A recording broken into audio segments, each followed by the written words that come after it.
Hello everyone, good afternoon. अभी तक हम लोगों ने इतना काम कर लिया था। अब इसकी क्लीनिंग, अभी आप देख रहे होंगे कि मिरर के ऊपर पेस्ट लगा हुआ है। इसको कैसे क्लीन करेंगे जो कि एकदम परफेक्टली क्लीन हो हमारा, तो उस टेक्निक को समझेंगे। इस तरीके का हमने MDF बोर्ड लिया था, उसके ऊपर पहले डिजाइनिंग सीखी थी, फिर मिरर प्लेसिंग सीखी थी, फिर पेस्ट बनाना सीखा था और उसके बाद ये अप्लाई करा था हमने। ठीक है, तो ये इतनी स्टेप्स हो चुकी हैं हमारी। अब इसका मिरर क्लीनिंग की टेक्निक करेंगे, तो मैं इस काम स्टार्ट करती हूँ। आप लोग जुड़ जाइए जल्दी जल्दी। इसके लिए हमें क्या करना है, अपने सरफेस को एकदम फ्लैट रखना है। एक पास में कॉटन का कपड़ा रखना है।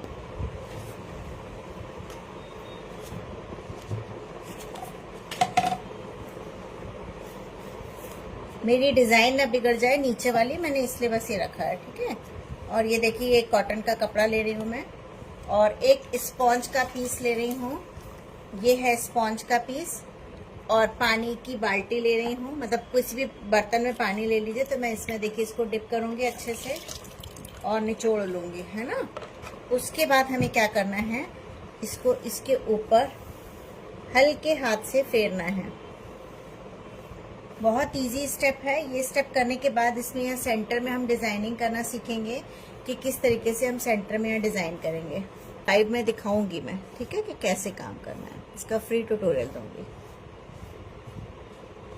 ये देखिए, गीला स्पॉन्ज से ही बहुत आराम से हो जा रहा है। मैं इस जगह पर नहीं रब कर रही हूँ, मैं सिर्फ इस जगह पर रब कर रही हूँ।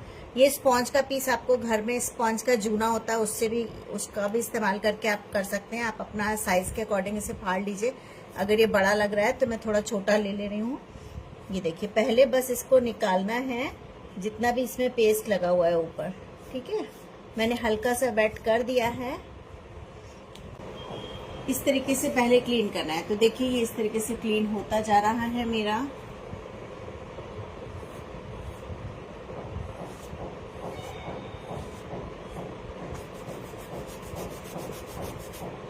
मैं सिर्फ मिरर के ऊपर ही इसको अच्छे से रब कर रही हूँ।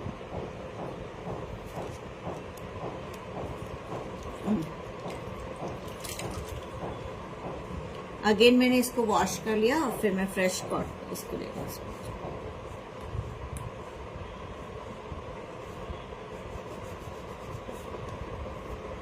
बहुत पेशेंस के संग ये काम करना है। इसको करने में कोई जल्दबाजी नहीं दिखानी है, नहीं तो आपका इधर का भी पूरा पेस्ट उखड़ जाएगा। ठीक है, मिरर के ऊपर से करिए। अगर आपके छोटे मिरर हैं तो छोटा स्पॉन्ज का पीस लीजिए और उससे करिए। ये देखिए, और बहुत हल्के हाथ से करना है, जेंटली। अगर आपका पेस्ट अच्छा बना हुआ है तो फिर आपका जो है ये एकदम बढ़िया से होगा, आराम से निकल आएगा, है ना। और अगर आपका पेस्ट अच्छा नहीं बना है तो फिर ये अच्छे से नहीं निकलेगा। अगर आपका मान लीजिए ये नहीं निकल रहा है, बहुत जिद्दी है दाग, तो आप क्या करेंगे, कोई भी नाइफ ले लेंगे और उससे इस तरीके से इसके ऊपर से हटा देंगे। ठीक है, अगल बगल का किनारे का नहीं हटाना है, सिर्फ इसके मिरर के ऊपर का ही हटाना है। इसीलिए बोल रही थी कि ये स्टेप बहुत इंपॉर्टेंट है। तो आप लोग जब भी लाइव हुआ करूं मैं तो ज्वाइन किया करिए, ताकि हाल की हाल आपने जो पिछली स्टेप किया उसमें कोई दिक्कत आ रही है तो आप मुझसे पूछ सकते हैं, मैं उसको दोबारा से करके दिखा दूंगी।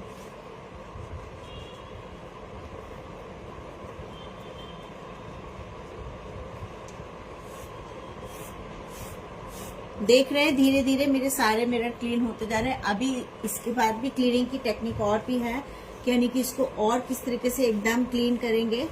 अब आप देखिए, जैसे कि मेरा ये थोड़ा ड्राई हो गया तो मैंने इसको लिया, अगेन वॉश किया और इसके ऊपर हल्के हाथ से चला दिया। अगर लग रहा है कि थोड़ा जिद्दी है ये, तो इसको इस तरीके से खुरच लीजिए मिरर के ऊपर से, है ना। आप लोगों का पेस्ट अगर थोड़ा सा थिक बना है या फिर उसमें उसकी कंसिस्टेंसी किसी भी तरीके से ठीक नहीं है, तो आपका भी इसके ऊपर थोड़ा ज्यादा मजबूती से चिपका होगा, तो आप उसको इस तरीके से भी साफ कर सकते हैं। ठीक है, मिरर की जो शेप है वो प्रॉपर दिखाई देनी चाहिए।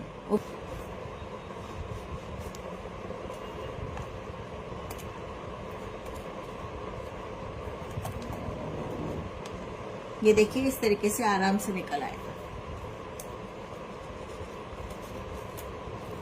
बार बार आपको स्पॉन्ज को धोना है और फिर से क्लीन करना है उसको, है ना। वेट स्पॉन्ज से ही करिएगा। अगर आप कॉटन के कपड़े से कर रहे हैं तो भी आपको गीले कपड़े से करना है। ऐसा नहीं है कि कॉटन के कपड़े से नहीं होगा। अगर मैं आपको कॉटन के कपड़े से करके दिखाऊं तो इससे भी आराम से साफ हो जाएगा। ये देखिए, ठीक है। अगर किसी के पास स्पॉन्ज नहीं है तो परेशान मत होइए, आप कॉटन के कपड़े से या फिर हौजरी वाले कपड़े से, जो हम लोग के बनियान वगैरह के टी शर्ट के कपड़े होते हैं, उससे भी आप इसको क्लीन कर सकते हैं। ये देखिए अब मैंने सारे ये वाले क्लीन कर लिए। ये लाइन रह गई है थोड़ी सी,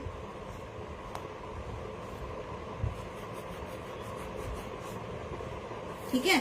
इतना क्लीन हो गया। अब मुझे क्या करना है, ये बॉर्डर को क्लीन करना है। तो बॉर्डर को क्लीन करने के लिए अगेन मैं अपने स्पॉन्ज के पीस को वॉश कर रही हूँ। वॉश करने के बाद इसको पहले वेट करूंगी, थोड़ा सा गीला करेंगे, ड्राई में नहीं हो पाएगा।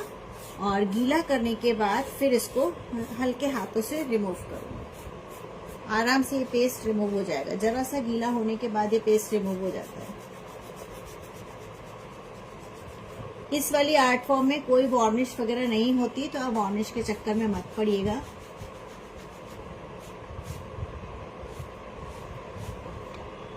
देखिए कितना अच्छे से क्लीन हो गया यहाँ का।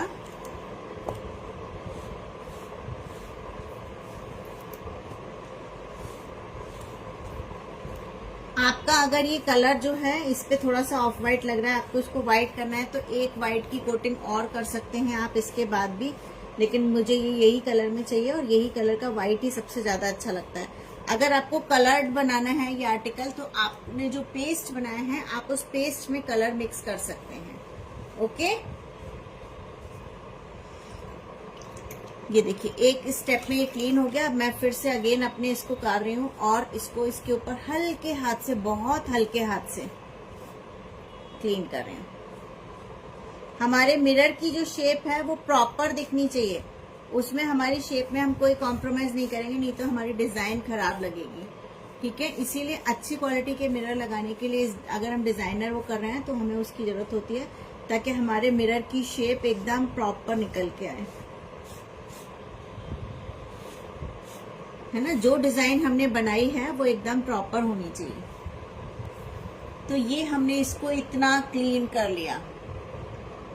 अब हम क्या करेंगे, हल्के हाथ से, ये जो कपड़ा है हमारा अभी ड्राई है, तो मैं पहले ड्राई कपड़े से ही इसको पोंछूंगी और अगर मुझे जरूरत लगेगी तो मैं गीले कपड़े से पोंछूंगी। और गीला कपड़ा भी जैसे हमने स्पॉन्ज को पानी में डिप करके एकदम स्क्वीज कर लिया था, बिल्कुल उसी तरीके से हम इसको भी करेंगे।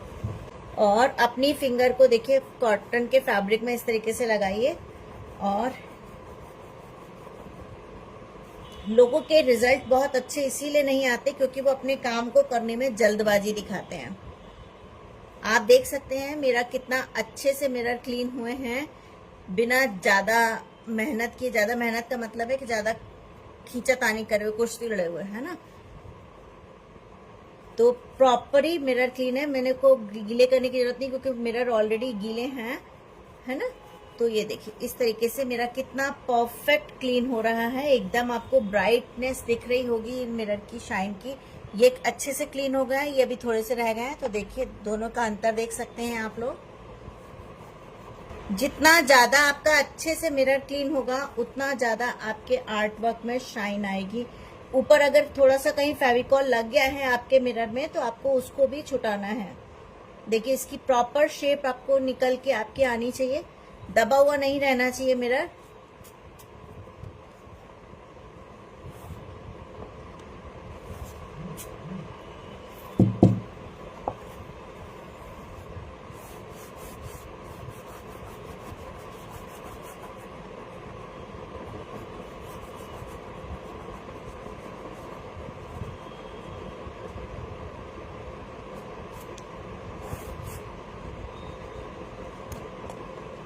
अगर कहीं छूट गया है तो मैं देखिए कपड़े से ही अपने नाखून से कर रही हूँ, जो कि कपड़े के अंदर है, तो मेरे नाखून में भी नहीं जाएगा और ये इस तरीके से क्लीन भी होता जा रहा है।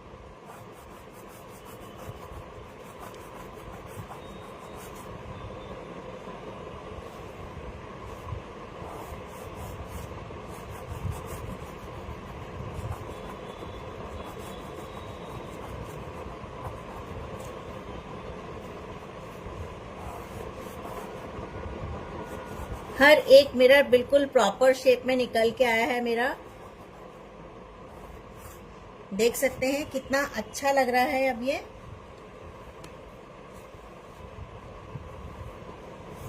अब मैं साइड वाले मिरर को क्लीन करूंगी। ये देखिए, तो हमने ये मिरर क्लीन कर लिए और ये हमारे कितने सुंदर लग रहे हैं। मैं आपको सामने से दिखाती हूँ। ये देखिए, ये देखिए, एकदम परफेक्ट शाइन आ गई इनकी।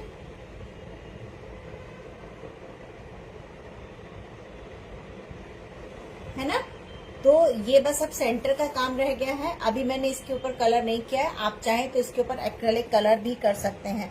अगर आप लोग कहोगे तो मैं आपको एक्रेलिक कलर भी करके दिखा दूंगी। यानी कि अभी ऑफ व्हाइट है, अगर हम व्हाइट ही रखना चाहते हैं तो हमें व्हाइट एक्रेलिक कलर करने की जरूरत है। और अगर हम नहीं रखना चाहते तो एज इट इज भी रख सकते हैं इसे, ठीक है। और इसी पेस्ट को, अगर इसी आर्ट को हम लोग कलर्ड करना चाहते हैं, माने कि कलरफुल बैकग्राउंड हमारा चाहिए हमें, तो हम उसका तरीका है, जो हमने पेस्ट बनाया था उसी में हम एक्रेलिक कलर मिलाएंगे और फिर उसको अप्लाई करेंगे। एक तरीका और भी है, आप लोग जो मतलब वो ऐसा है कि काम चलाओ तरीका है कि उसमें क्या है कि आपको मान लो बहुत समय तक आपने व्हाइट बनाया, व्हाइट देखते देखते आप थक गए, आपको कुछ चेंज चाहिए अपने घर के इंटीरियर के अकॉर्डिंग अपनी इसमें, तो आप उसमें एक एक्रेलिक कलर की कोटिंग कर सकते हैं। इसके ऊपर भी, इस सरफेस के ऊपर भी। वो उतना परफेक्ट नहीं चढ़ेगा लेकिन फिर भी बहुत अच्छा लगेगा, थोड़ा सा शेडेड वाला दिखेगा। और उसको करने के बाद, एक्रेलिक कलर करने के बाद फिर से सेम टेक्निक से मिरर को क्लीन कर दिए। ओके, तो आई होप आज के सेशन में आपको सब कुछ समझ में आ गया होगा। कुछ भी ऐसा नहीं है जो नहीं समझ में आया। फिर भी करते में आपको कोई दिक्कत आती है तो मुझे मैसेज करिएगा, मैं जरूर से आपको बताऊंगी, ठीक है। चलिए फिर मिलते हैं। Bye bye everyone.